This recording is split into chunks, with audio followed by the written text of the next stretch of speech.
नमस्कार। आइए आज हम वृत्त एवं उसके अवयव के संबंध में पढ़ते हैं चाप के विषय में। देखिए कि यहाँ पर एक वृत्त है। इस वृत्त पर मैं दो बिंदु ए बी लेता हूँ और ए बी को मिलाता हूँ तो एक जीवा प्राप्त होता है। यह जो जीवा है इस वृत्त को दो भागों में विभाजित करता है।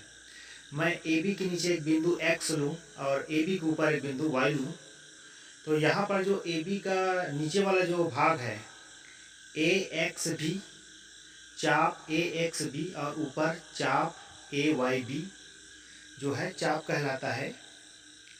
यहाँ पर देखते हैं कि ए बी जीवा जो है इसको दो टुकड़ों में बांटता है, जिसमें से एक टुकड़ा छोटा है तो छोटा वाला टुकड़ा जो है लघु चाप और बड़ा वाला टुकड़ा जो है दीर्घ चाप कहलाता है।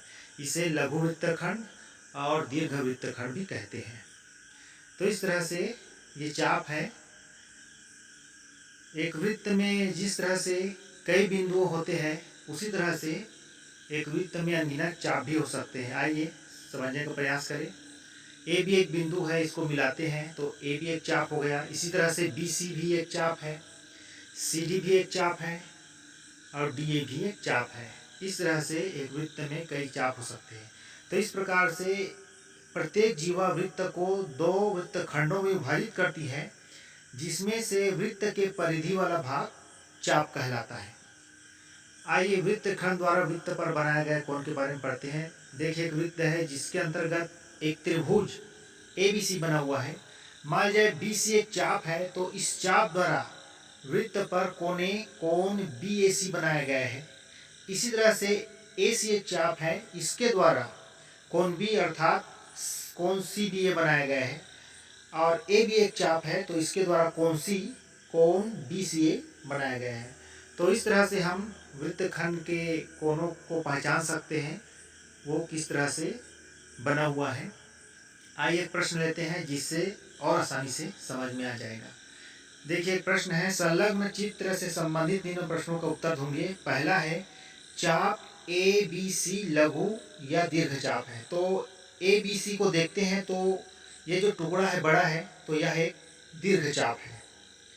इसी तरह से बी सी डी लघु या दीर्घ चाप है तो बी सी डी चाप को देखते हैं तो टुकड़ा छोटा है उससे, तो यह एक लघु चाप है। इसी तरह से प्रश्न तीसरा, लघु चाप ए बी द्वारा अंतरित कोणों के नाम लिखिए। तो यहाँ पर ए बी चाप को देखते हैं तो ए बी द्वारा कोण डी, जिसको पढ़ेंगे कोण ए डी बी, और ए बी चाप द्वारा कोण सी या इसी को पढ़ेंगे कोण बी सी ए या कोण ए सी बी बना हुआ है।